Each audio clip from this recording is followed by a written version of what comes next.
What's this? The streets are lined with little creatures laughing. Everybody seems so happy. Have I paused to take on Daffy? What is this?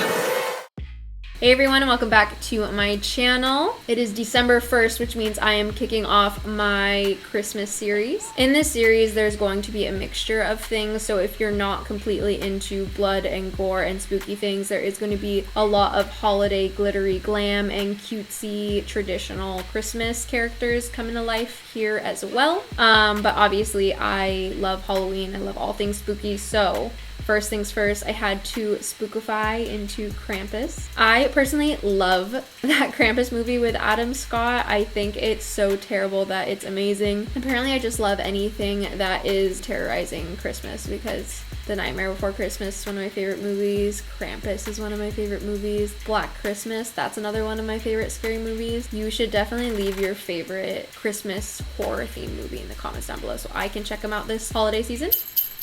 Personally, I know nothing about Christmas. I grew up Muslim, so we did not celebrate it ever in my entire life. The only celebrating I really do is I decorate Dev's Christmas tree spooky every year, but that's as far as I ever go. So yeah, with all that being said, if you want to see me spookify into Krampus, then just keep on watching.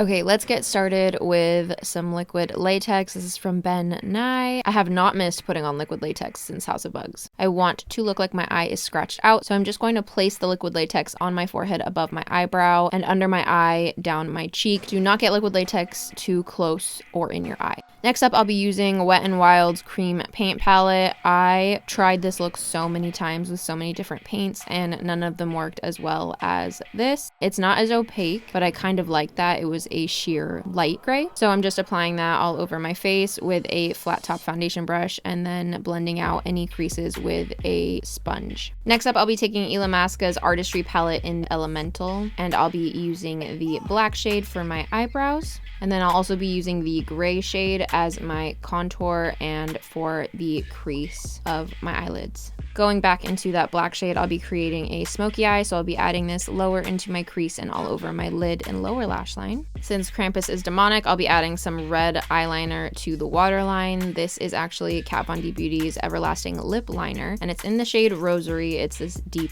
red. Nothing has changed since House of Bugs. I will be using the Bold Face Makeup lashes. This is in the style Lashes Out. They are super spiky. I'm going to be adding another pair of lashes out that I chopped up to my bottom lashes as well. For lips, I'll be doing a Joker mouth with the Black Moon Cosmetics Sleepwalker liquid lipstick. So first I'll just be applying it to my lips normally, and then I'll be taking a flat top concealer brush and adding the Joker-like effect. And then I'm going back into that black shade and just shading out around the scar that I created with that liquid latex. I just want it to look darker and deeper before we add some Mayron Stage Blood. I'm just applying this with an angled eyeliner brush so I can get in the tiny little crevice that I created with the liquid latex. And then I decided to add some more stage blood around my mouth to look like I just ate some children that I stole, as Krampus does. To complete the look, I popped in one white contact and one red contact. These are both from Crazy Lenses. I will link them down below, as well as these saber-tooth fangs from Scarecrow Fangs. I also added these Maleficent horns from Leg Avenue and this amazing wig from Eva Hair Wigs. The pointy elf ear I got from Amazon and I painted it myself. So be sure to check out the description if you're interested in grabbing any of the props that I used. Thank you so much for watching. I really hope you enjoyed this tutorial and you're excited for BAHHUMBUGZ. If you are, don't hesitate to leave a comment down below letting me know, and like this video and subscribe on your way out if you want to see more. Thank you again for watching, and I'll definitely be seeing you soon for more Spookifies.